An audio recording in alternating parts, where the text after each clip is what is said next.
WKXX is live for the fastest 2 hours in sports talk radio.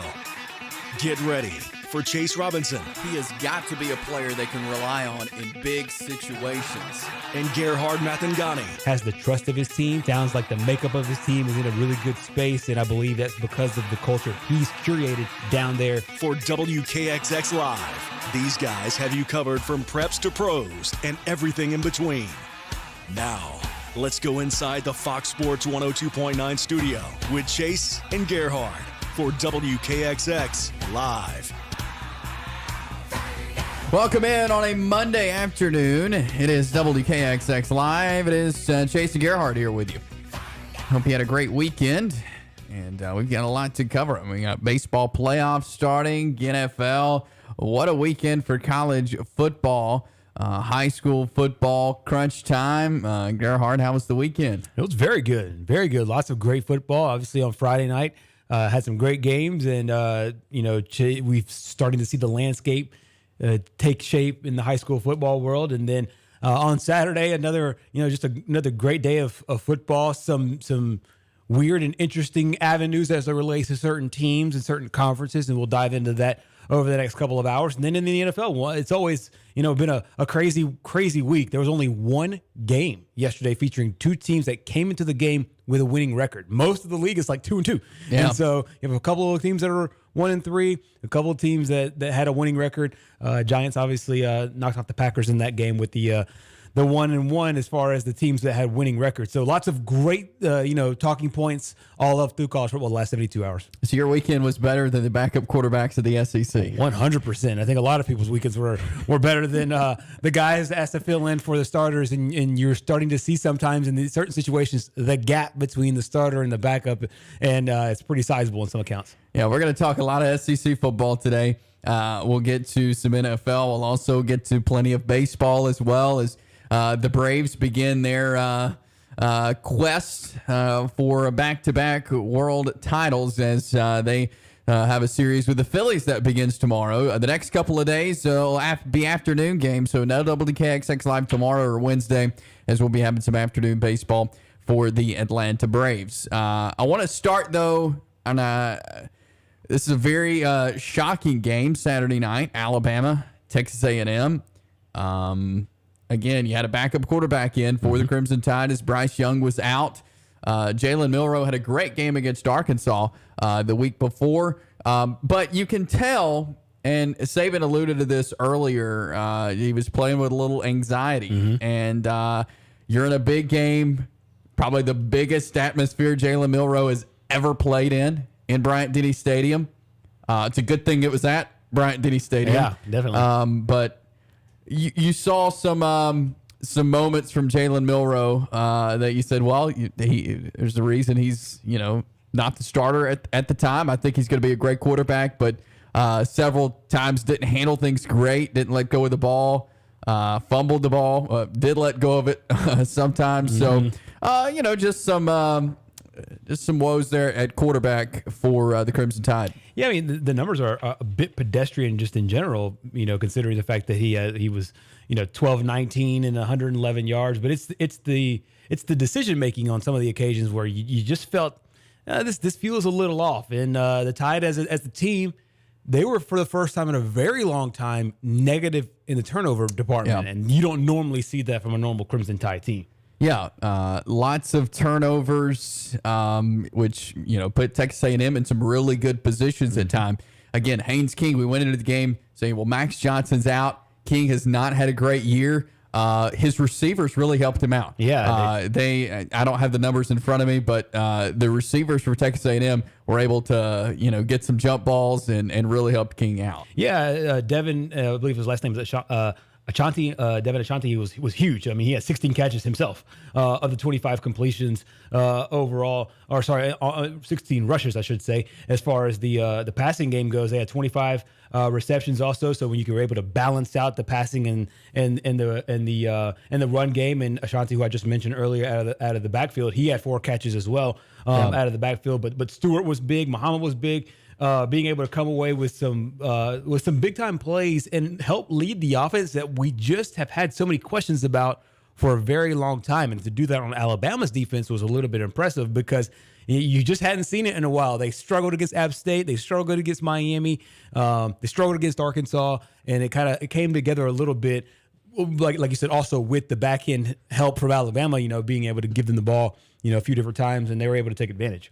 I still think, though, and I don't think there's a ton to take away from this game. I really don't. Alabama was playing with a backup quarterback. Texas A&M played great. They played hard. If we saw the effort we did Saturday night for Texas A&M, I think they're 5-1. Yeah. They I don't think they lose any game. Really, I mean, they probably destroy App State, and then you take a look at some of the other games that they've already played so far this season, and I think they beat Arkansas with that effort yesterday. I just think that they just played. And Coach Saban talks about this all the time. Not needing your opponent to invigorate you. I feel like Texas A&M does. They were doing it for Coach Fisher. They were doing it for themselves. They were doing it because of the hype of the game. Everything in the game felt bigger for them, and they rose to their credit. They rose to the challenge. But yeah, I think they beat Arkansas. I think they possibly get Miami and App State. So it's one of those situations to me where they did need that outside influence in order for them to get motivated, and they played like it on Saturday, but. Kind of too little, too late situation now with 2 losses on their year. No, 3 losses on the year. Yeah. Jahmyr Gibbs for Alabama. Mm-hmm. What a playmaker that guy is. The speed, the way he moves around on the field. There was talks, maybe he could be in contention for the Heisman. He is proving that he is going to be a valuable piece this season. Barney, he stays healthy for the Crimson Tide. In a day and age where the running back position has been really devalued in a lot of ways, not necessarily in high school, but definitely in the professional league and a lot in college, not always all in college. Bama had a big glaring spot at the running back position last year, and give them credit. They went to the transfer portal. They found a guy who was frustrated at his situation. You see the reason why he was frustrated at Georgia Tech. Just take a look at what Georgia Tech's been able to do. But then incorporate him so seamlessly into the offense. And one of the things that Coach Nick Saban usually never does is compliment a guy in spring who hasn't played a game for the actual team. Yeah. And time after time, people were asking about Jahmyr Gibbs, and he was just so complimentary of his leadership, of his style, of him being able to not only be able to blend in with the guys on the field, but at the same time as well, be able to understand the concepts of what they're asking their running backs to do and fit into the mold really nicely. He's a treasure. He really is. And to run for 206 yesterday or 2 weeks ago, and then run for another 150 plus this time around as well. He's also a nice little asset in the passing game as well. He had a few catches on Saturday. He's just such a dynamic player, and Alabama they really hit a home run there with Gibbs in the backfield.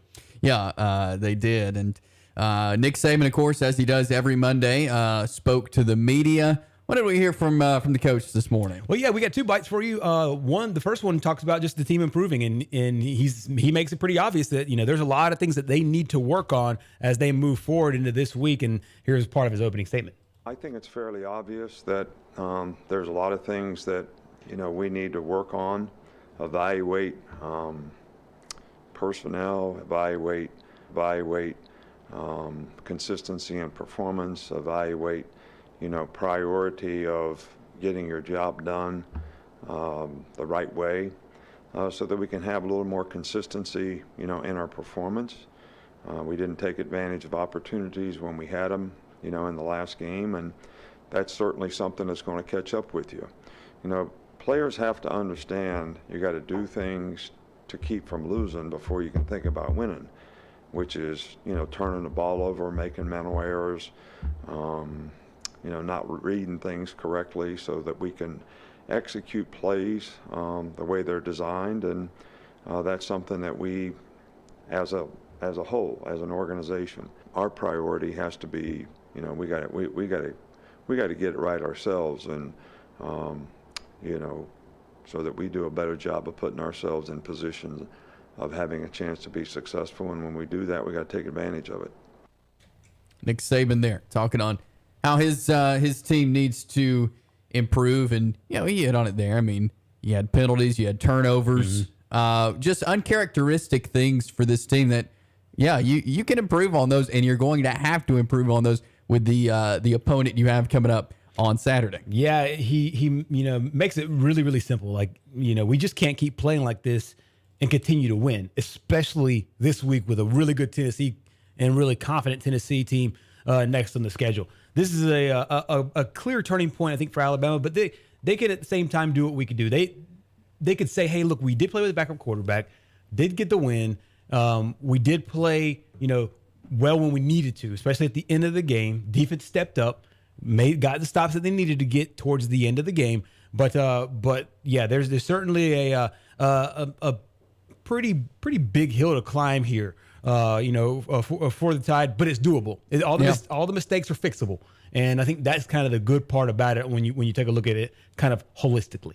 And I think a hot topic with the Tide right now is the quarterback situation. Mm-hmm. Yeah, it certainly is. Bryce Young, last week we heard day to day, and Coach Saban not only gave an update on Bryce's condition and where they're trying to get him this week, but also at the same time talked a little bit about Jalen and maybe some of the struggles that he had on Saturday. Bryce is getting reevaluated today. I don't really know much. I hadn't talked to Doc, since he did that.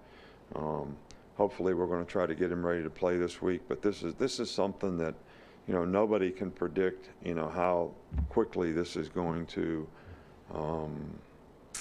give him an opportunity to be able to go out and do what he needs to do. And, we'll see as the week progresses, but I don't have an update much more than that. You mentioned after the game that you wanted to go back and look at Jalen Milroe's passing. Just what did you see that he did well, and what did you see that maybe he needs to improve on?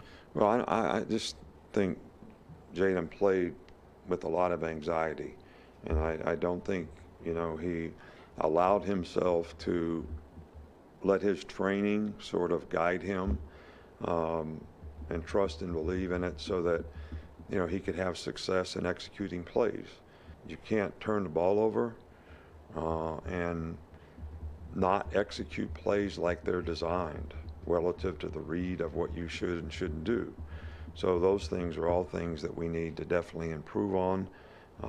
So that we can utilize all 11 players on our offensive team. We got skilled guys that can make plays. We got to, distribute the ball at the quarterback position so they can. And whether it's a run or a pass or an RPO or an advantage throw, you got to make the right choices and decisions on those things. And I think we definitely need to improve in all those areas. Nick Saban there talking on that quarterback position.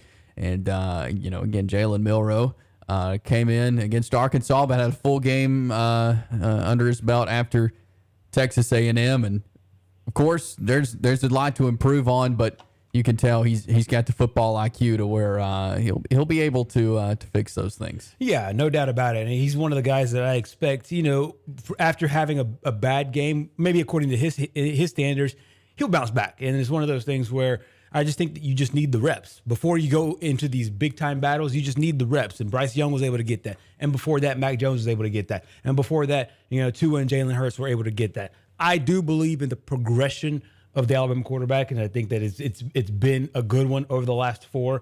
And this is just one of those things where you learn through the games. And the good thing for Alabama is there's still a 0 in the loss column as the team tries to improve their star quarterback. Yes, and Alabama drops to number 3 in the AP poll. I know the AP poll doesn't mean a ton, but some people like to look at it, and Alabama did drop behind Georgia and Ohio State. And, but again, AP poll pretty meaningless overall. Yeah, it gives you maybe somewhat of a thought of what the committee may be thinking. I mean, I know, the media guys are one thing and everybody else is, or the committee is another. But it kind of gives you a little bit of a background of maybe what we think will happen towards the end of the year.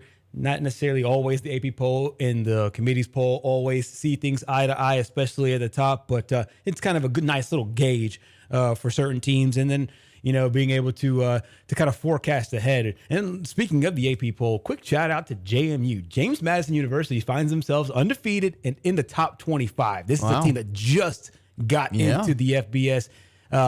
And this is going to be pretty good for Jacksonville State. As they make their move next year, just look at JMU going from the FCS in very, very quick order, getting in the top 25 for the first time this season. That is big. Yeah, that's something you don't see. Impressed there by James Madison of getting in there. We've got more college football talk to get to. We're going to dive into that Auburn-Georgia game coming up next. We'll go around the SEC coming up as well. So stick around as we continue here on this Reaction Monday. You can get your phone calls in as well, 256-413-1029. Talking to your kids about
Auburn and Georgia between the hedges on Saturday.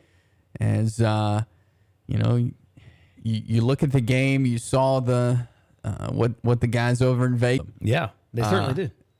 But once again, as has been the theme, as we move through the game, as we get into the second half and later on in the game, Georgia with no problems against the Tigers. One of the big things that we talked about even last week is that if Auburn takes a lead even going into halftime, it's not something that they can relax on. We saw the second half of Penn State. We saw the second half of the LSU game. We saw the second half of the Missouri game. In all three games, they played poor enough to lose, and they did in two of those situations. Barely got a win against Missouri, maybe a win that they wouldn't have probably against any other opponent.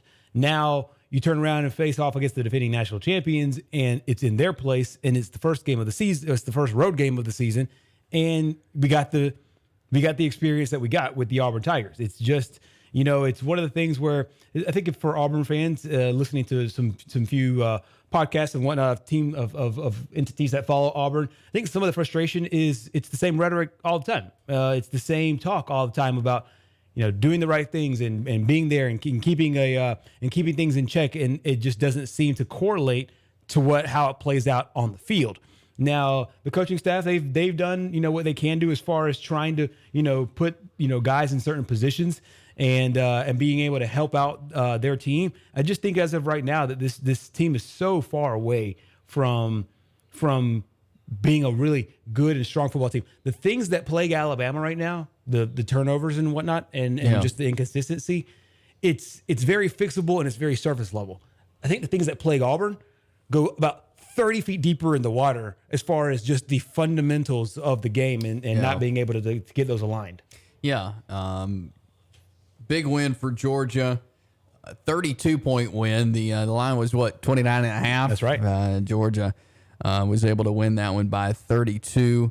And Georgia looked good. Once again, especially in the second half, the Georgia defense looked very good. What was your assessment of Robbie Ashford and his play at quarterback? I mean, there was a couple of times where, it just felt like he saw the first read and had to throw it away. And some of that's due to the offensive line. We knew that. Some of that was due to Georgia. I mean, Georgia just being a really good football team. And at the same time, I think that he's in a position now where he's a little bit scared to make a mistake as far as throwing the football. Now, there's a couple of times when he was asked to, he ran the ball relatively effectively throughout the course of the year. But in this game against that team, it was going to be so hard to run, especially sideline to sideline on the Georgia Bulldogs. It was a thing where if you didn't have that many expectations, that high of expectations going into the game, then you walk away saying, okay, that's fine. We kind of are where we are. But if you were wanting Auburn to look better than they have in the previous weeks, I just don't know if you saw that there on Saturday. And obviously, the quarterback position is the one that is headed up by Brian Harsin and Eric Keesaw and this offensive staff. And this staff is one of those that they prided themselves on the development of the quarterback. And I just don't know if we've gotten that to the degree that we probably thought we should get it so far in this year. Yeah, and you think back to Saturday's game, and once again, we've talked about this, and we don't want to just beat a dead horse, and just the decision-making, the play calling for Auburn. It was 4th and 6 on your own 34-yard line. You had 25 seconds to go in the first quarter. Game tied 0-0. Yep. And Auburn elects to fake a punt. And if you were watching the broadcast on TV, they showed Georgia has fallen for that a couple of times this season. Yeah. So Auburn gave their shot at it. They did not get it. Georgia turned around and scored the first touchdown of the game, and the rest is history. What did you make of that play call in that specific time? And again, that's something you may want to try because other teams have had success on it. For sure. Was that the time to do it? I don't think so, because you're still in the middle. You're still at the very beginning of the game where the game is still wide open. In that case, it harkens back a little bit to me where they had the situation with LSU. LSU played Alabama, not LSU. Ole Miss played Alabama in a really big game. And it just felt like Coach Kiffin was pressing. And one of the things he kept doing was going for it on fourth down over and over and over again, basically got his team out of the game. That fake punt didn't get Auburn out of the game, but it certainly did not help with the momentum. Now, the down and distance, the side of the field, everything to me did not necessarily play in Auburn's favor going into that to lead to that play call. Now, if it works, he's a genius and everything's great and everything is fantastic. However, he doesn't, because it is John Samuel Shanker, who's, not necessarily the fleetest of foot, but, it wasn't necessarily in my opinion, it wasn't necessarily the adequate play call at the time to keep your team in a big ball game. I understand the fact that they did have one called because they probably saw at the beginning of the season, or in these first few games, other teams have had success with this, but it wasn't necessarily, in my opinion, the best case scenario for Auburn's football team at that point in the game. And Brian Harsin just finished speaking to the media probably 30 minutes ago or so. He had something to say on Robbie Ashford as well. Yeah, I mean, he wants to break it down fully. He talks a little bit about Ashford's performance and some of the things that he's seeing with the offense as a whole. Now it's just not just him, but it's everybody, right? It's all the consistency across the board on the offensive side, all right? And that goes back to, us putting him in a position where those guys feel confident, they can execute the play successfully, and like we said before, we can stay ahead of the chains and just manage the offense and make sure that we're doing those things, and then we have a chance to make some big plays. We'll do that when there's opportunities where plays break down, the scramble. I think he's made some good decisions there. And even in the last game, too, there was a couple of times he threw the ball away, all right? That's not a bad choice, all right, on when he was out there. It wasn't a bad decision because there's nothing there. And he was going to lose yards. So even sometimes, things don't go well. That decision, nobody likes it, but it's still the right decision. And so more experience helps guys just be better at those things. Brian Harsin there on Robbie Ashford, quarterback there for Auburn. I think that I don't know if Auburn's going to get any better as this year goes along. One of the big things that Coach Saban and a lot of football coaches talk about all the time is your team improving throughout the course of the year. I think we've already seen the best of Auburn football that we will see so far this season. No, it's a strong statement, but I just don't see where this team is improving. I don't see a specific storyline where they're getting better. And you hear Brian Harsin polishing it up as much as he possibly can. Yeah. Hey, he just throw it away and it's a good decision. Yeah, it is a good decision, but there's a reason why he's in a position where he has to throw it away after one read or whatever the case is. And I think it's across the board. I don't know if the personnel is there right now in order to compete with the bigger teams out of the SEC, with the number 9 team in Ole Miss, and seeing what they just did in the second half against Vanderbilt. We have a situation, I think, at Auburn where it's going to be about this for the foreseeable future, and it's just another situation where Auburn once again blown out in the second half of the football game, and outscored 28-10 in the final two frames, and then you insert another team who just played well in the second half. A lot of second half is coaching, and to me, I just don't know how much Auburn can improve after this. I just think that we'll just continue to see this week after week after week. Yeah, Auburn opens as a 13.5-point underdog to Ole Miss. The first line released there by VegasInsider.com. That is the biggest point spread against Ole Miss in the last 10 years. Mm-hmm. So we'll preview that game much more as we move through the week. But you're right, Ole Miss had a big second half Saturday, and the second half has not been a friend to the Auburn Tigers. Not a good combination. Diametrically opposed. One team goes into halftime, and Lane Kiffin does what he needs to do. I don't know if he's chewing him out or they just make some slight adjustments, but they go in and do what they needed in the second half. The Auburn Tigers are the complete opposite. I think the third quarter will be so fun to watch because it really doesn't matter what happens in the first two quarters. That third quarter, to me, these two teams are going in completely different directions. Now, we might have a Freaky Friday situation, and Auburn plays well in the second half, and Ole Miss doesn't. I don't expect to see that given what we've seen through the first few weeks of the season. But as of right now, this team is just not gelling there, especially in the second half.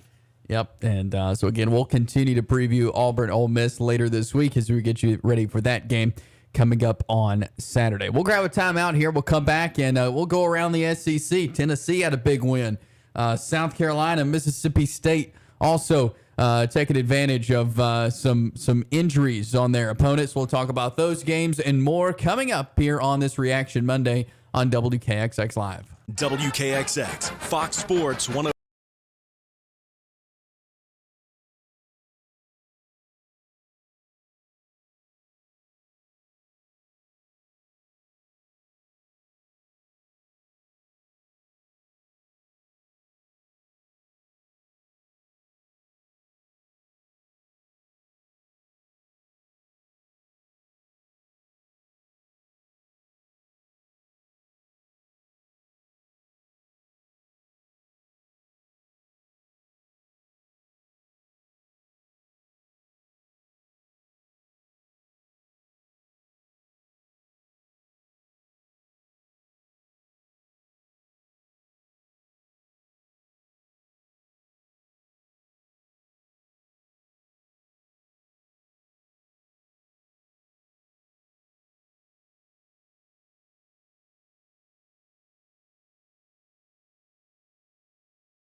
Around the SEC now, as we'll take a look at some of the other games.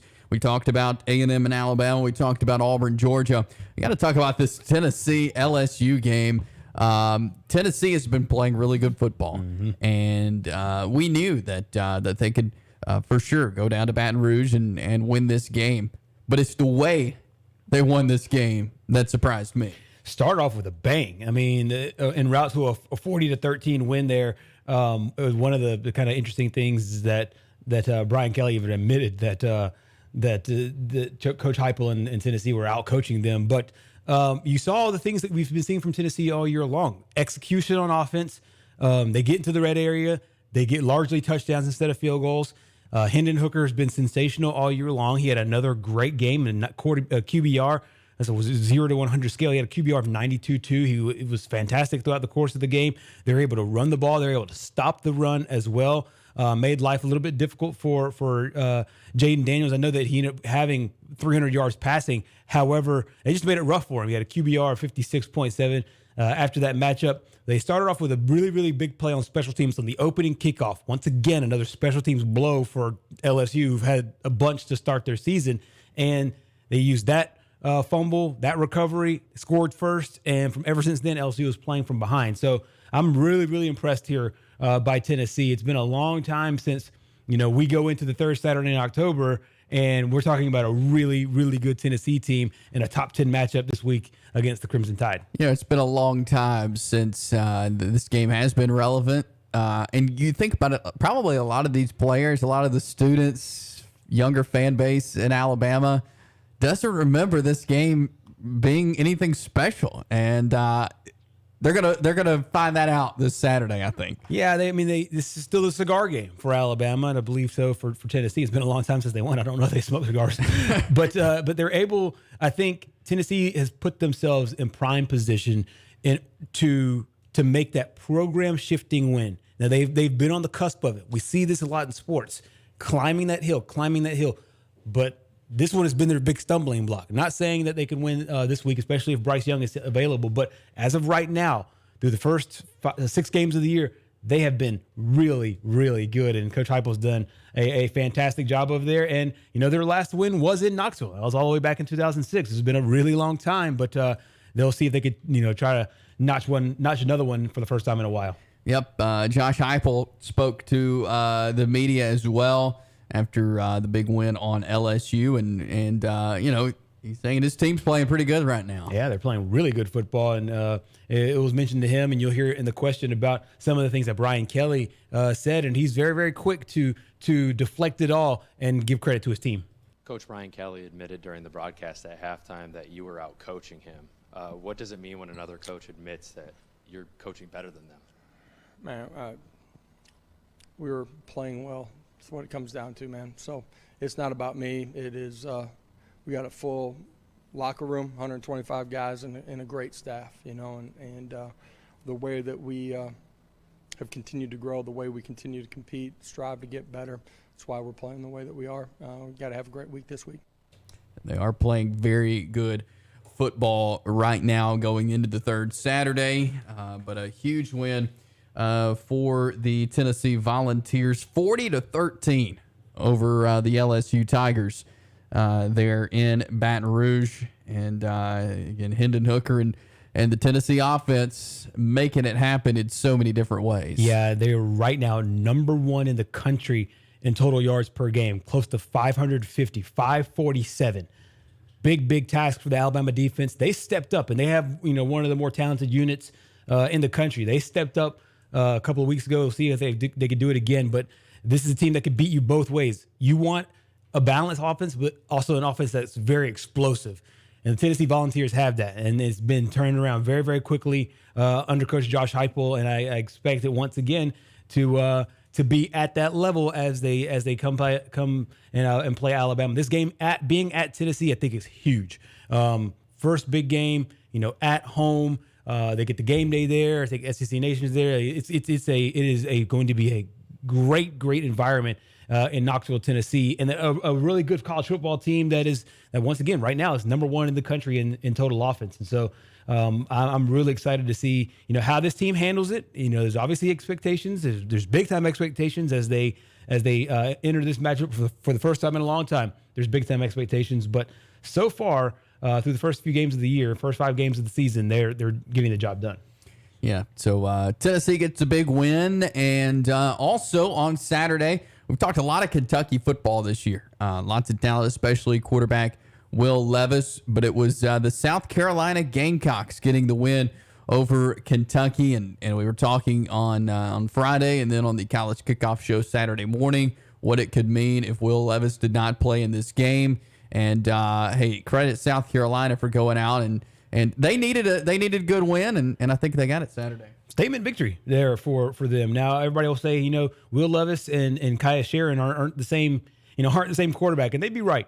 QBR of 29.5 for Sharon after that matchup. It was just tough for Kentucky, who depends on Will Levis, and they had to, obviously a big decision to make with him because projected to be number one, if probably the first quarterback off the board, if not the number one pick overall in the upcoming NFL draft. You want to make sure his body is in a good spot. But South Carolina came back and did what they needed to do to be able to pick up that victory. They're now 4-2 on the year, 1-2 in conference play right now. Kentucky, we'll see if they're able to bounce back. But it seems like this team goes as Levis goes. For the first time, he wasn't there, and they suffered the consequences, and they're also now 1-2 in the league after that game. Another starting quarterback that we weren't sure was going to go. That was KJ Jefferson from Arkansas, and because of that, the Mississippi State Bulldogs get the win over Arkansas, 2 straight for Mike Leach and the Bulldogs. It's another situation where the starting quarterback wasn't in. KJ Jefferson wasn't in for Arkansas. They had Malik Hornsby and Cade Fortin, and neither guy was able to really step it up in the matchup to the same degree that KJ Jefferson would have. And then on the other side, they do have their starting quarterback, and Will Rogers did a really good job in that game once again for Mike Leach and his crew. And they also ran the ball really effectively as well. That's another thing that Coach Mike Leach talks about going into the year and going into this game, being able to run the football. Yeah. They ran it for $173 in the matchup, making sure they could stay balanced. He's a great thrower of the football. Threw for over close to 400 yards in the game. So if they can make defenses have to respect both the run and the pass, they're a really dangerous football team, and they're playing really well as of right now, 5-1 overall. Yeah, they are. And so good weekend in the SEC. We also mentioned Ole Miss and Vanderbilt, a game that if you were watching it in the first half, Vanderbilt was competing, but like we mentioned earlier, Ole Miss ran away with it there in the second half. I think it's a tale of two halves, but also whenever you're the team at home, the crowd's in it, you're hyped, you're pumped up. But can you sustain that for 4 quarters? The great teams can, and the ones that are just riding on the hype cannot. So yeah, we saw it in the first half. We knew Vanderbilt's going to bring a nice crowd whenever the opponent is a team with a single digit in their ranking, and Ole Miss comes in as the number 9 team in the country, and they made life difficult for Ole Miss early on. But you settle in, go to halftime, where I think was really, really important. Coach Lane Kiffin and his crew, 21 quick points in the third quarter. After that, it was smooth sailing for Ole Miss, and now they get ready for a big one against Auburn. Yes, and we'll continue to preview SEC football as we move through the weekend, ready for another Saturday down in Southeastern Conference football. Want to get to a little NFL coming up, talk a little Falcons football. Did you watch that game yesterday? We'll dive into it as we continue here on WKXX Live. Is your old car really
races are getting hot across high school football. So we'll talk with John Holder coming up at 3 o'clock. Want to talk a little NFL for a second. A lot of Falcons fans may have been watching Falcons Bucks yesterday, and it was Tom Brady and the Bucks getting the win 21-15. Another game that the Falcons competitive in. Very competitive. We've talked about this all year long. They've been within a score of every game they've been in this year, and they've won 2 of them. The last second field goal against the Saints, were in it against the Rams. And then yesterday was another perfect example. Got down big early, 21-0, I believe was the score at one point. Clawed their way back in it. Marcus Mariota continues to show that, he still has the legs as well. Late in the game, then there were some questionable calls, especially one that I know that we'll dive into in a moment. But it's another shout out to Coach Arthur Smith and this team being able to stay competitive in every game so far they've played in. Yeah, they have, and once again did it with the Bucks. I do want to talk about one call though that was called, and that was a roughing the passer call. It came late in the game, just a couple of minutes to go in the game. The flag was thrown as Grady Jarrett, as the official said, unnecessarily threw Tom Brady to the ground. Looked like a good defensive play to me. Yeah, it did, and I'll put my biases out there. I'm a big Tom Brady fan, big New England fan. When he moved to Tampa, I'm rolling there with him, just like when Michael Jordan went to the Wizards. The fanhood just continues through the second part of his career. But I watched this one too, and kind of shocked at the call. To me, it looked like just football. It looked like just good defensive football. But they're cracking down on this. And the referee, Jerome Boger, has already come out. He made a statement. He was asked a couple questions and made a statement. And basically what he talked about was he had the defender that basically grabbed the quarterback, unnecessarily threw him to the ground. And that's what his decision was based on. And we're starting to see that more. He did not specifically say the NFL has been doing this a little bit more ever since the Tua situation. But you can't help but notice these calls are getting flagged more on quarterbacks since that Tua hit. And I think that what they want to avoid anybody getting concussions, but especially the quarterbacks, especially your old quarterback that's got 20 plus years in the NFL. I saw this from both sides. I saw this from the Falcons side saying, that's just football. If we're going to play two and touch on them, let's just play two and touch on them. But I also saw it from the other side where, the league doesn't want it. Yeah. These hard hits on quarterbacks really don't want hard hits on anybody. It's a collision sport, though. It's hard not to get that. At the same time, too, if you're a Falcons fan, you got to remember earlier in that exact same drive, A.J. Terrell held Mike Evans on a third down play that kept the chains moving. So they wouldn't even have been in position to make that play had they not committed a penalty before that. Yeah. So both teams were flagged 6 times in the game. Atlanta had their opportunities. So at the same time, I understand the frustration. There was other opportunities for Atlanta to go in and come up with a big play. Arthur Smith kind of sidestepped the head coach for the Falcons, basically sidestepped the question whenever he was asked about it. Basically, just not wanting to get fined, essentially. Yeah. Tom Brady said, "I don't throw flags." And it's funny because Jarrett, the guy that you mentioned earlier, normally always talks to reporters. He did not talk to reporters after the game yesterday, but one of his fellow linebackers did and said that he just thinks it's football. He thinks it's good football. So that play happened with 3 minutes and 3 seconds to go in the game. And did it swing the entire game over? Not sure. Could Atlanta have gone down and scored a touchdown? Maybe send it to overtime? Possibly so. Yeah. Did that play lose them the game? It did not. Yeah. We mentioned on the Falcons side of things, they were competitive. They stayed close. Mm-hmm. They're in a tough stretch right now, and part of it was this game with the Bucks. They've got a couple of tough games ahead. Do you see them just off of watching them yesterday? Do you see them being able to get some wins the next few games? I don't see it. It's like you said, it's a really tough schedule. And keep in mind, they played yesterday. This is even more telling about this team's fight. They did this yesterday without their leading rusher, Cordero Patterson. He's on IR, so he's out for 4 weeks. That was part of the reason why I didn't think they had a chance in this game, but they were right there in it. They were within 1 touchdown of being able to come back in it. But games against the San Francisco 49ers next week in Atlanta, then at Cincinnati, and then against the Carolina Panthers, who today fired their head coach, and then the LA Chargers, and then the Panthers once again. So over these next 4 games, considering how poorly the Panthers are playing, they could probably get wins both in Atlanta and in Carolina. I don't see wins over the next couple of weeks, so maybe a 3-game losing streak as they go into the matchup against Carolina, the Chargers, and Carolina again. If in those 3 games they can get 1 win, then it won't look as bad. But I do expect them to still stay competitive the way they have done all year long. Yeah, and we'll keep an eye on the Falcons as they fall yesterday. We'll see what they can do coming up and how it turns out there for Arthur Smith and the Atlanta Falcons. We'll dive into more NFL talk later on. You mentioned the Panthers firing Matt Rule. We'll dive into that because, I think we could see him back in the college rankings very, very soon. We'll also dive into some Braves baseball. Hit on that Monday Night Football game as well later on. But coming up next, we're going to talk some high school football. John Holder with High School Football Alabama will join us and talk about some of these region races, some of these teams across Northeast Alabama that have a chance to make some noise as we get closer to the postseason. So hour number 2 here on this Monday afternoon is coming up next. Stick around here on Fox Sports 102.9. And we're with you till 4 o'clock here on Fox Sports 102.9. WKXX, Fox Sports.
WKXX is live for the fastest 2 hours in sports talk radio.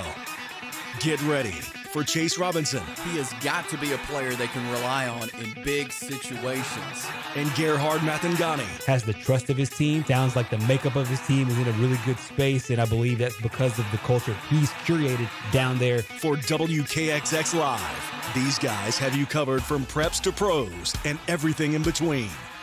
Now, let's go inside the Fox Sports 102.9 studio with Chase and Gerhard for WKXX Live. We head into hour number 2 of WKXX Live on this Monday afternoon. Chase Robinson and Gerhard Mathangani with you. Hope you're having a great Monday, great start to the week after a busy weekend and on the football field and in high school, college, and the pros. And we're talking about it all today here on WKXX Live. We're going to talk some high school football now as we welcome on John Holder with High School Football Alabama. There on YouTube, social media, highschoolfootballalabama.com. Friday nights starting at 10. All the scores, highlights, game analysis. John, appreciate you coming on with us this afternoon. Man, thank you so much once again for having me on. It is it's crunch time right now in high school football. We look at these region races. We got some teams who have clinched their spot in the playoffs. We have a number of teams who are fighting for spots in the playoffs as we enter week 8. What are some of these regions that you're really keeping an eye on as we head into this Friday night? Well, I think we've got a couple of big games going on around our part of the state this week. One kind of a little bit maybe outside our immediate area, but one that everybody around here is looking at, I think, and around the state, and that is that 5A Region 6 game going on between Moody and Leeds, number 2 versus number 5, a top 5 matchup there at Moody. There's been a lot of chatter, those two schools right next to each other. There's been a lot happen in the offseason, a lot of rhetoric about 411, of course, 411, the highway that runs through Leeds and Moody, and how this is the battle of 411. That's going to be both teams undefeated.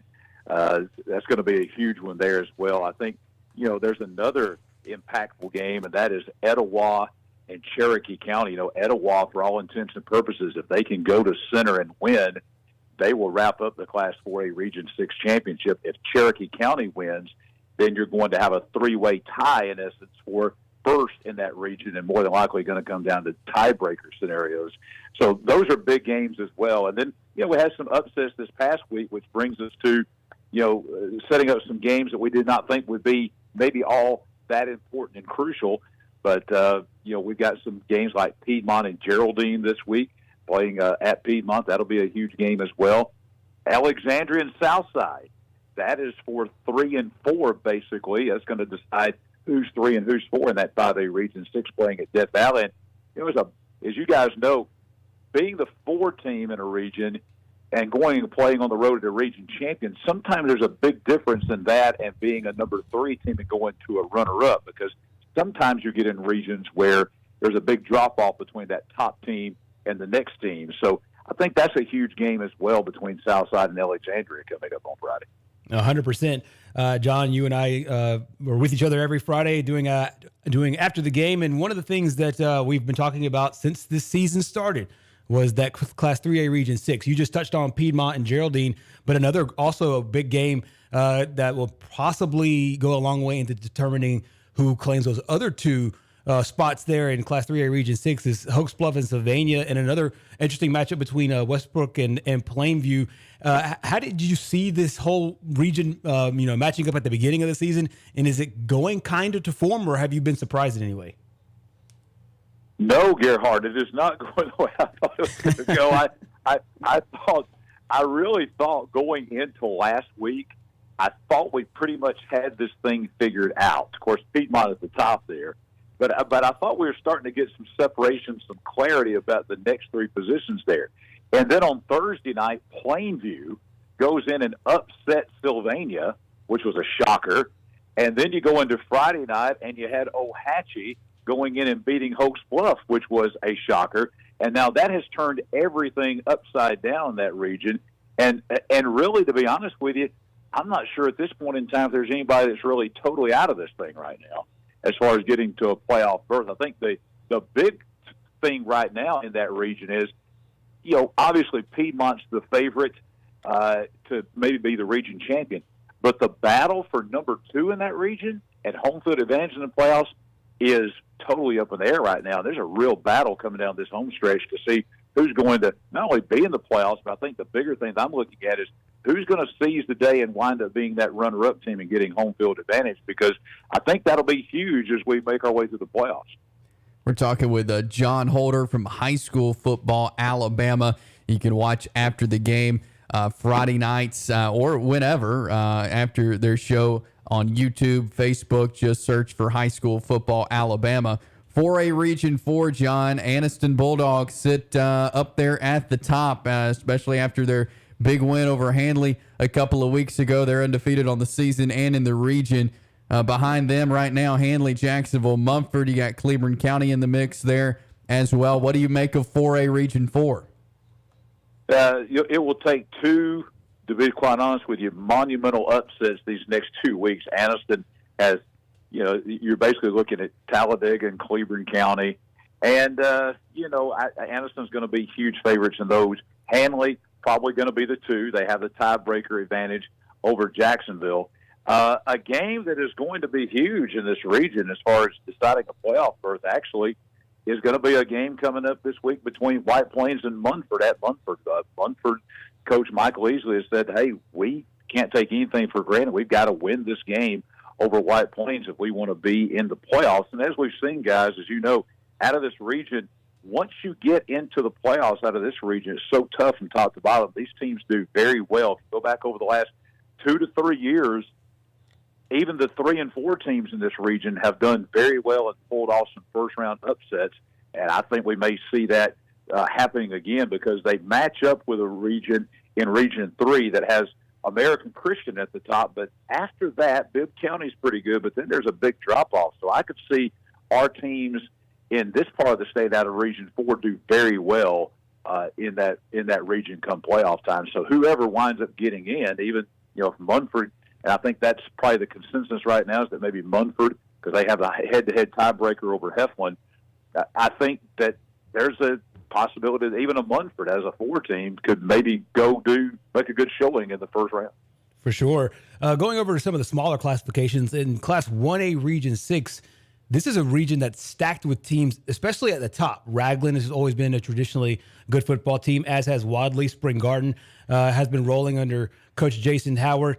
And Donahoe has been really good as well over the years and this year as well. 2 teams sit with 1 loss in the region, both Wadley and Spring Garden. Raglan undefeated. What do you make of Class 1A Region 6 and just the strength and the depth of it? Yeah, I think, we pretty much know who the top 4 are going to be, but the order of those top 4 is very much up in the air. I think you can pretty much count, Winterboro and Victory and TCC out of it. But, Spring Garden's in a situation where they really need to win. They've got Donahoe at home. Then they've got Raglan coming up. And Spring Garden really needs to win both of those games. They could finish anywhere from first in the region and be the region champion, or they might even fall all the way down. If you look at it, they could probably fall down to 3rd or 4th if they were to lose to Donahoe and to Raglan. So these are 2 really big games coming up for Spring Garden. And you mentioned Donahoe. We had Coach Jeremy Satcher on the show and saw them play I've seen them play the last 2 Thursday nights. They're really playing good football right now. They don't have a lot of depth. They have about 18 players that they dress on the varsity, but they're a hard-hitting team, a fundamentally sound team, and they're playing their best football of the year right now. Tough test going into Spring Garden to play, but if Spring Garden can win that game over Donahoe, then they get Raglan the next week at Raglan. Spring Garden, if they have any hope of winning the region title, they would have to go in and win at Raglan to force a 3-way tie because they have that loss to Wadley earlier on. Raglan could win the region championship outright if they beat Spring Garden because they've already beaten Wadley, they've beaten Donahoe, they've beaten everyone else. They're undefeated in that region play. So they're the one team that controls their own destiny. But particularly at the top of that region, and I really think if from top to bottom, guys, if you look at North Alabama in Class 1A, I think top to bottom, in my opinion, I think 1A Region 6 with the 4 teams that they're going to put in the playoffs, probably the strongest region top to bottom in North Alabama in Class 1A. I think your Spring Gardens, Wadley, regardless of what position they wind up going into the playoffs in, I think Spring Garden, Ragland, Wadley, Donahoe, those 4 teams right there could really make a lot of noise and really make all those teams capable of making some pretty deep runs in the 1A playoffs.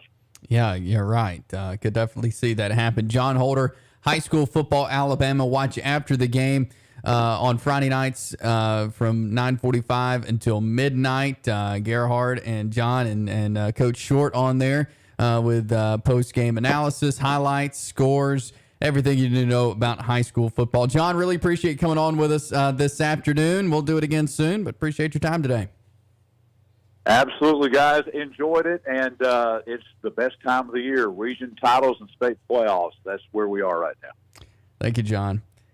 John Holder, high school football, Alabama after the game, and so many good games, so many impactful games coming up this Friday night. Yeah, I mean, he mentioned some of the ones that are sit there at the top, and you have games that can determine region championships. I believe Piedmont can win their region championship with a big win over Geraldine. He mentioned that Leeds Moody game over at Moody, Southside Alexandria, really pivotal games there. And we didn't even touch on the fact that Fife and Pisgah play one another for supremacy in Class 2A Region 7. A lot of people want to pencil in Fife as just the team that will automatically win that region championship and possibly win state. But Pisgah's playing really good football as of right now. And I just want to remind people that it wasn't that long ago where Geraldine came in and pulled off a big upset. So Geraldine has a chance to do it this year to Piedmont after doing it last year to Geraldine. So yeah, some really impactful games and playoff time in high school football, high school sports. Really, the energy level picks up a really good bit, and this week will be a bit of a precursor, in my opinion, to what we'll see in the playoffs. Yep, and so high school football. If you want to hear more high school football talk, tune in tonight, 6:00, as Greg Watkins, Gerhard, myself, we sit down for the Monday night quarterback show. So we'll have a roundtable discussion on some high school football tonight. We'll walk you through all the regions. We'll look ahead to this week. We'll look back to this past week as well. So join us coming up tonight at 6 for the Monday night quarterback show here on Fox Sports 102.9. We'll come back, hit on some more NFL talk. What's the future look like for Matt Rule? Now former Panthers coach. We'll talk about that, much more. Stay with us. Hey, Joe, I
But Panthers head coach Matt Rule has been let go by the Carolina Panthers following their just 1-4 start.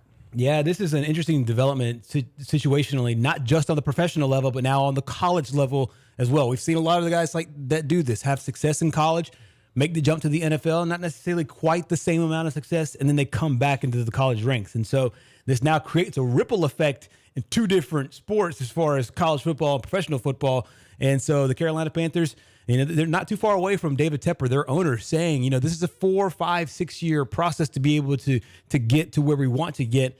And then less than 6 months later, he fires his head coach. And so obviously not much of a belief in Matt Rule there. And it's obviously a difficult, very difficult situation there in Carolina. There are not that many weapons there for them. And so they will obviously probably have a pretty high draft pick. Guys like C.J. Stroud, guys like Bryce Young, who probably are players that they're going to be eyeing as they make sure that they get to that next level. Will Levis is another one of those guys that will be one of the top tier guys. But I find this firing interesting because of what could happen moving forward. Yeah, and did I see Baker Mayfield is out with the Panthers right now? Yeah, he is out. A bit of an injury, and he's had injury background both in his days in college and in the NFL. But yeah, he is out for a few weeks. Looks like they'll go back to Sam Darnold, who was their starter last year. This is not the experiment that they wanted. This is not kind of the way that they saw it all rolling and unfolding. But the Panthers are here, and now they'll have an interim head coach as they try to get the next guy. And obviously they're going to look for a guy that's doing kind of what Brian Dable is doing right now with the Giants, and going and trying to find the guy that leads them into the next few years. If I was a college athletic director or president, I'm picking the phone up, whether it's Nebraska, whether it's Auburn. Mm-hmm. I'm picking the phone up and I'm starting to wear out. Exactly. Matt Rule's agent. Oh yeah, I mean that's the first thing you're doing is you're getting a gauge right now, and Matt Rule's agent, I'm sure, is getting call after call after call about the services of his coach, because we saw it be so successful on the college level. I think a lot of people are salivating to be able to get that, and this is an interesting situation that has been coming up for the last couple of years. When you fire your coach early, you can start having these conversations and not have to do it in secret. Nebraska can do it, and it doesn't have to be in secret. Same thing with Arizona State. They can have these conversations and not have to do it in secret. They know they have a guy that's the interim coach. It's a worse look for a team like Auburn, who we think will fire their coach, but we're not sure. Team like Louisville, coach in the hot seat, but we're not sure. So another Power 5 job could open up. So I think Matt Rule right now, you will get your buyout from Tepper, and then you'll probably be able to land one of the premier college jobs. Yeah. Would Georgia Tech have a chance of landing him? I don't know if that's a fit. I mean, I could be completely wrong. He's a great recruiter. I just think that Georgia Tech is a bit of a difficult job to handle. If you gave me all the options, and let's just say Auburn is one of those options, I think Auburn looks the best on paper. Yes, you have to recruit against Nick Saban and whatnot, but it's a really talented background as far as the recruiting goes.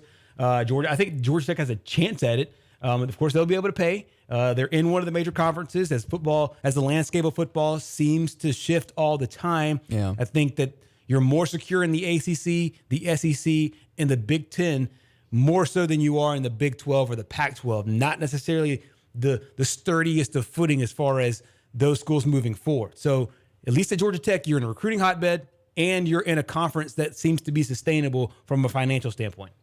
Yeah, so we'll follow Matt Rule over the next few months as he quite possibly could come back down to the college football coaching rankings there. So we'll see if that happens. Your thoughts on the NFL weekend? What stood out to you yesterday? A few things. Number one, I did not see this Giants team being very good. They go to London and they knock off Aaron Rodgers, who I had a lot of belief in the Packers this year. Yeah. Knocked them off and got a big win there in London. And that's a hat tip to Brian Dable, who spent some time here in the state of Alabama, recruited, did a lot of recruiting in this part of the state when he was a assistant under head coach Nick Saban. Not necessarily that the Bills beat the Steelers, but 38-3 and a 31-3 lead at the half. The Bills look to me like one of the more impressive teams in the entire NFL. Josh Allen, 424 yards and 4 touchdowns. He's also a threat on the ground. The Bills look sensational as they continue on through the first few weeks of the season. Another thing I found really interesting is that of the AFC and then of the NFC, 16 teams in each league. 11 of the 16 teams right now are either 3-2 or 2-3, and that also counts the Colts, who are essentially 2-1. Yeah. In the NFC, it's 9 of 16 teams are either 3-2 or 2-3. You talk about a league with parity. That's about as balanced and as even as you can get. So you can't say this team is great, this team is terrible. I think with by the time in the next few weeks we'll know that the Carolina Panthers are awful and we'll know that the Eagles are good. But very few teams that occupy either the 4-1 or the 1-4 ranks through the first few weeks of the season. Yeah. So it's been a interesting season to follow in the National Football League, and we got a game tonight, and we'll preview that one a little bit later as the Raiders take on the Chiefs. As far as the Dolphins, of course, Tua not in, still holding him out. And it was yesterday, Teddy Bridgewater went down and showed signs of possibly a concussion. And so they immediately got him out of there. Yeah, they did. And it stinks to see because, this was kind of the feel-good story of the offseason. The Miami Dolphins got a new coach, got Tyreek Hill, got Tua some weapons, and Tua was playing fantastic football before his devastating injury. Then you go to a sure-handed backup in Teddy Bridgewater, and it seems that he's going to go out with the same injury. And it stings to see this was a team that was number 1 in the power rankings just a couple of weeks ago. And then 2 really bad injuries to their starting quarterbacks in their worst place right now with the head. It looks like we're getting a lot more of those here recently. And give credit to the Jets. I mean, they came out, exploded in the second half, especially in the fourth quarter, scored 21 points, and ended up blowing out the Miami Dolphins. This is a result that we did not see about 21 days ago playing out as it stands right now. But give the Jets a lot of credit. Zach Wilson, he's also back from an injury as well, and he's playing well. So you hope that Tua and Teddy Bridgewater are able to do the same, come back from their injury and play well. But still, lots and lots and lots to go between now and then, and we hope Tua can get right. But in his absence, you're starting to see the gap between those 2 top guys, Tua and Teddy Bridgewater, and then where Skylar Thompson was struggling a little bit yesterday with the Jets. Yeah, and later this week, we won't have shows tomorrow or Wednesday, but later this week, we'll look at how our picks went and update you there on our record and get ready on Friday to pick a new slate of games. But we do have Monday Night Football, and we will preview that one coming up in just a little bit. We're going to take a break here, come back, talk a little baseball. We'll get into some baseball talk because it is a fun time of the year. And if you're a Braves fan, you thoroughly enjoyed this weekend. We'll talk about it next.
WKXX Live, Fox Sports 1029. Jason Gerhard with you this afternoon. We said the Mets were going to Met.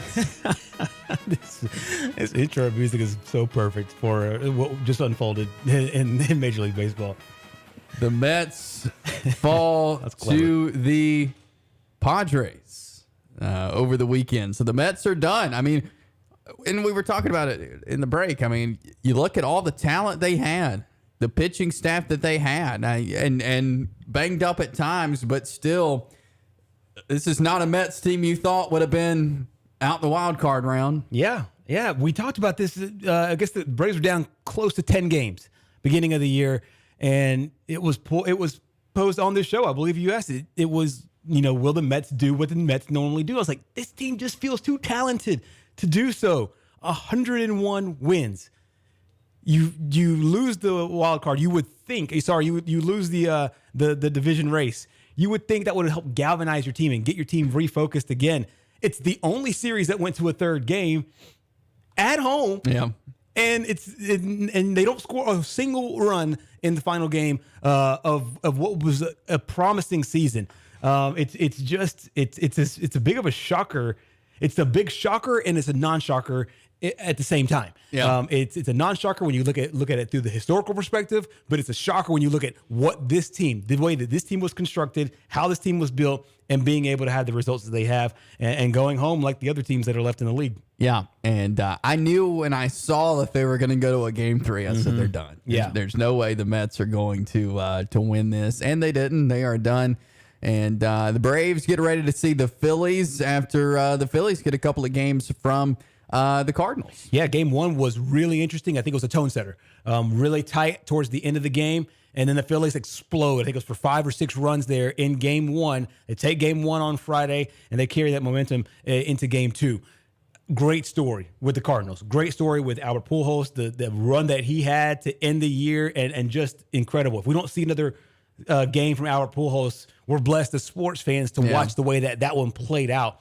And Adam Wainwright, Yadier Molina, 3 guys that are probably going to the Hall of Fame, definitely will be honored by the Cardinals. Yadier, I would think for sure. Albert is a no-doubter. And then maybe iffy on Wainwright. So it was good for the Braves to not see that team. I think it's a better situation now playing against the division foe who they have the series ranks against this week. So I'm not celebrating the fact that the Cardinals lost because I love seeing that story and the way that it played out. But I think it's really good news for the Braves being able to take on the Phillies in the NLDS. Yeah. So tomorrow on Fox at 12:07, they'll throw the first pitch between the Braves and the Phillies. You got Max Fried. He's going to be the guy for game 1. They're leaning towards Kyle Wright for game 2. Nothing has come out official yet on that, but I think that's where they're leaning. But Max Fried, the guy I think you want to go out and you lead your team as you start the playoffs. You're defending your world title. He's the guy I want on the mound. Yeah, game 1 starters are so important, and considering the break that they earned this break. They're able to rest up their pitchers, and you're able to put your best foot forward here in the playoffs. And so to go with Max Fried here, I think is really good. It'll be really interesting to see how they use their pitching staff as they move forward. Spencer Strider, who we'll talk about in a bit, got a nice little deal to have Kyle Wright in the mix as well. If they can get that bullpen and Kenley Jansen to play at a top level, they have, to me, probably some of the best arms that will be left of the 4 teams that are left in the division. Or in the divisional round, and of the 8 teams still left in baseball. Yeah, I like where the Braves are sitting right now. I really do.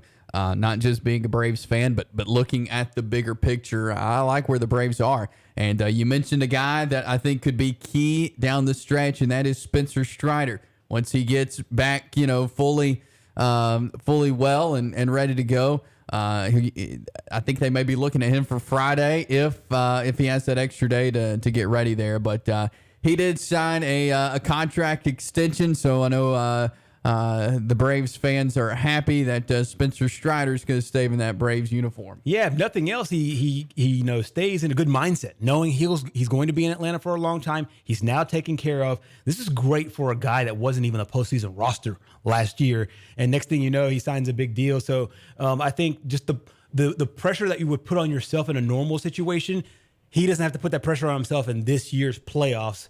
But the Braves are throwing some money out there. They've spent a lot of money here lately. They've re-signed Michael Harris II. They've now got a contract extension for Spencer Strider. I think that the moves have been good ones. Last offseason, they went out and got Matt Olson on a pretty big deal. So unlike previous years where they don't necessarily spend the money and they'll let another team go out and get those guys, they're opening up the checkbook and getting it done in the playoffs. You don't normally see that. A team that's still in the postseason working the negotiations. And of course, Spencer's not doing it. It's his agent doing it for him. But to be able to get that part behind him, I think is really good for both he and the club.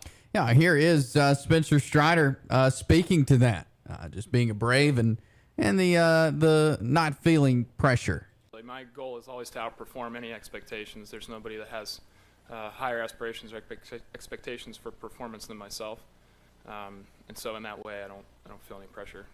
The expectation is that I outperform any contract I ever sign. So, no, not at all. I'm just excited that there's some security in knowing I'll be here with these guys in this clubhouse and go out and keep doing what we've been doing. Spencer, I think about where you were just maybe a year ago to where you are now.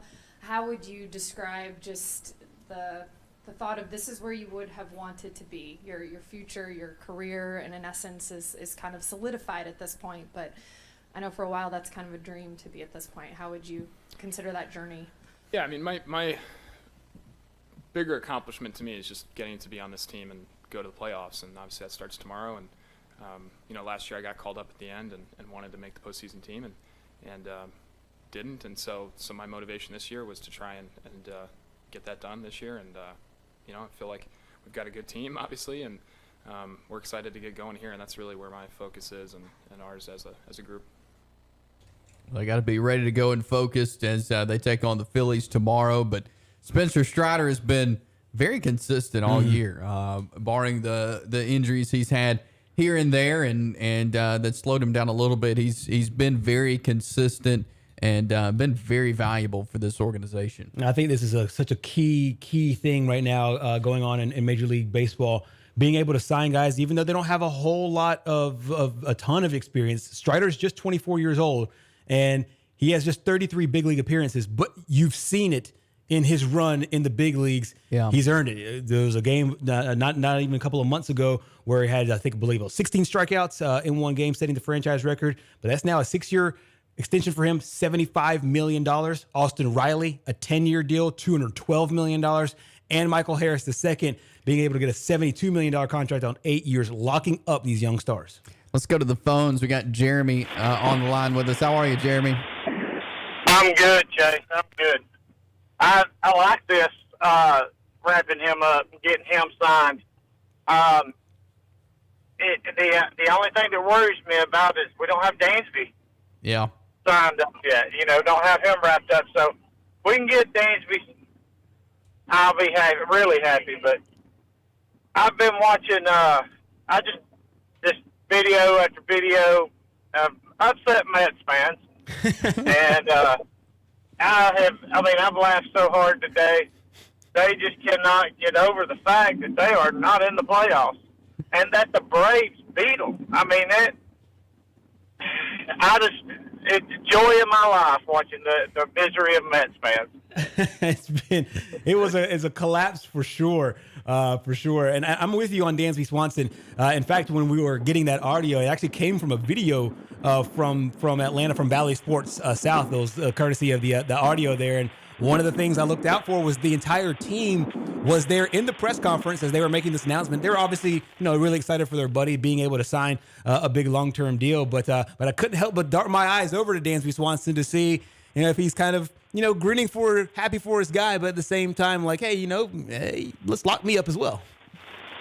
Well, this Mets series, I think, gave Dansby a lot of things to lay in front of them and say, hey, as an organization, I think you owe me.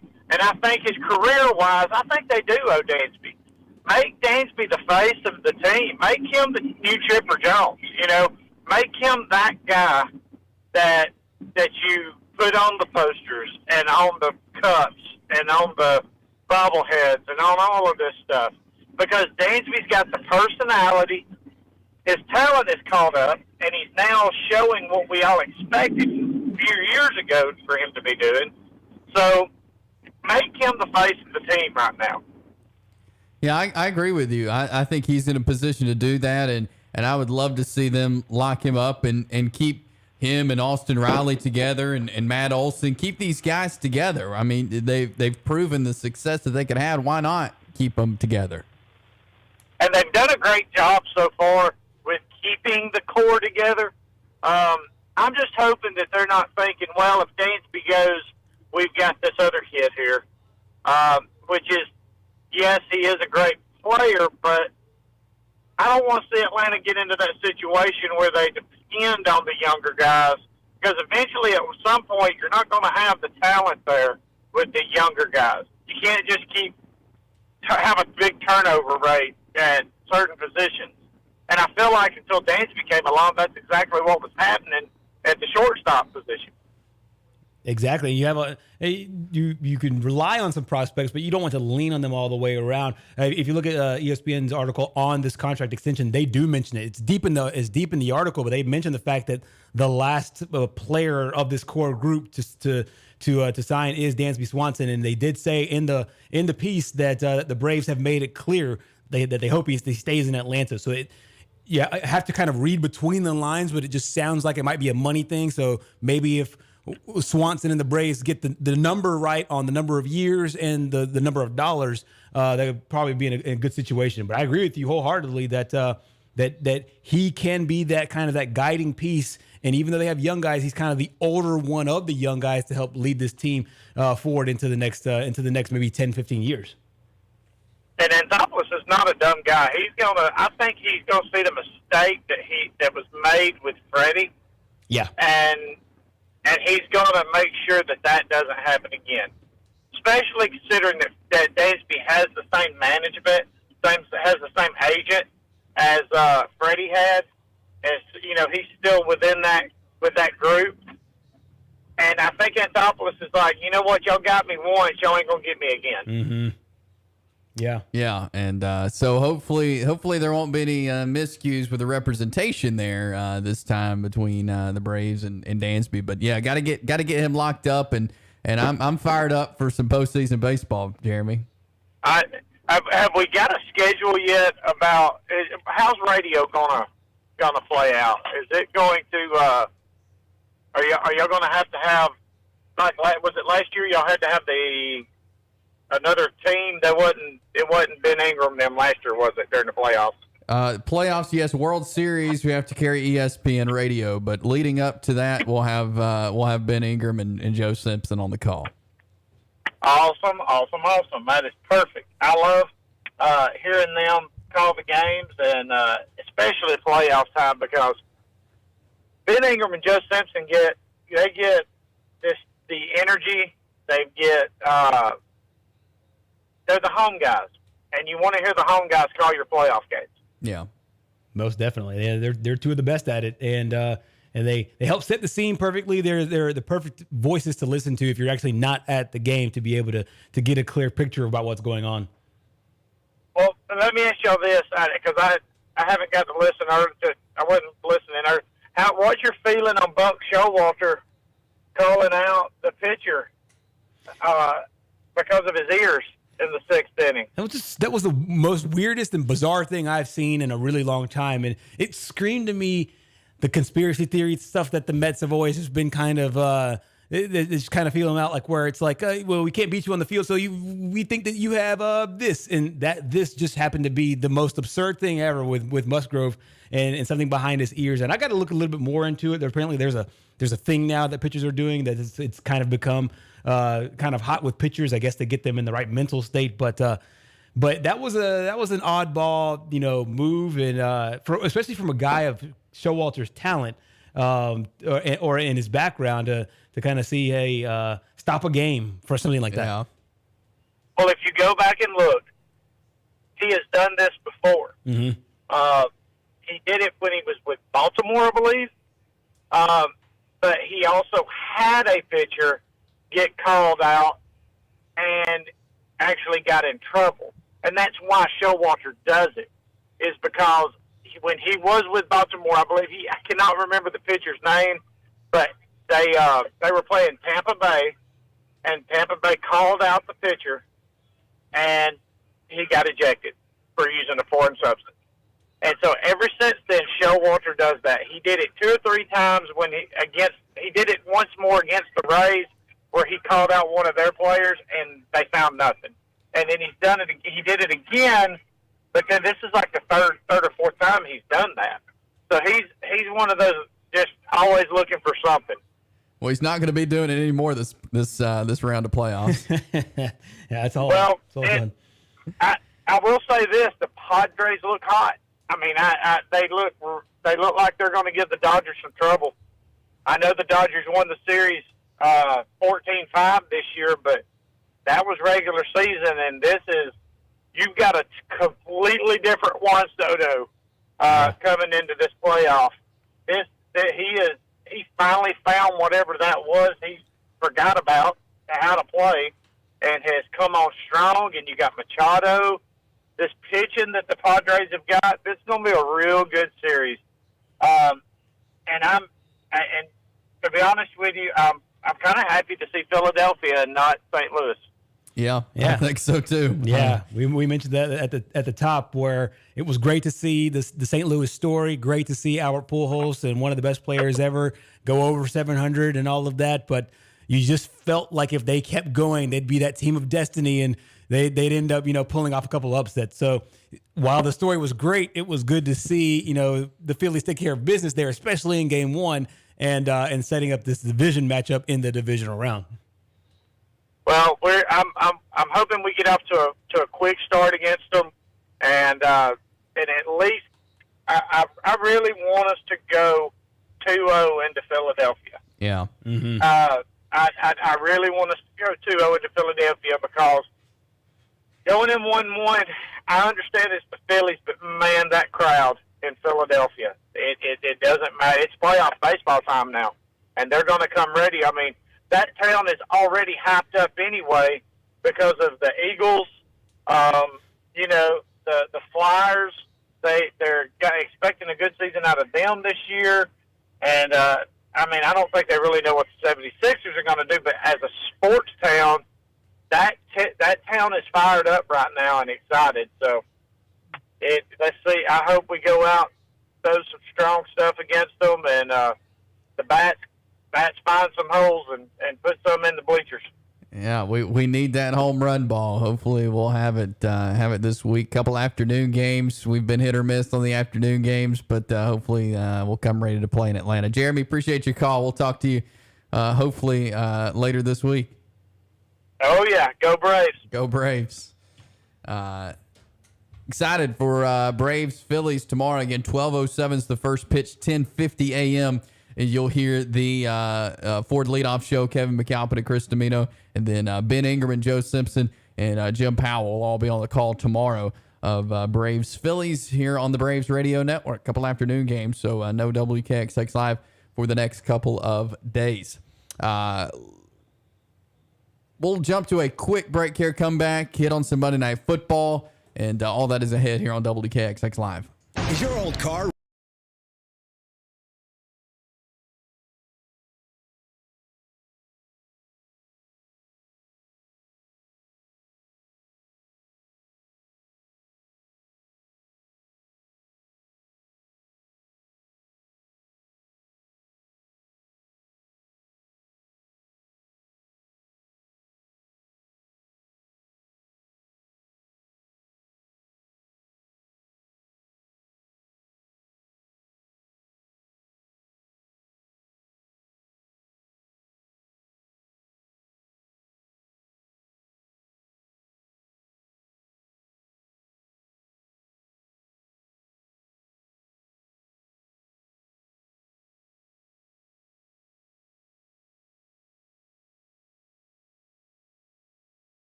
close to this game as the Monday Night Football game, they saw that that the Raiders would be coming in with a losing record on the season, 1-3 overall. This is a get back situation for the Raiders, but unfortunately, this game is in Arrowhead, and it's a very, very difficult place to win. The Chiefs right now 3-1, they're 1-0 at home, and they're rolling with Patrick Mahomes.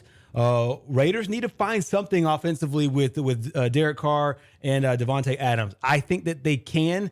They just need to be able to find that with some consistency. And their former Alabama running back, Josh Jacobs, there in the background. They have the talent. They just haven't been executing to the level that they can.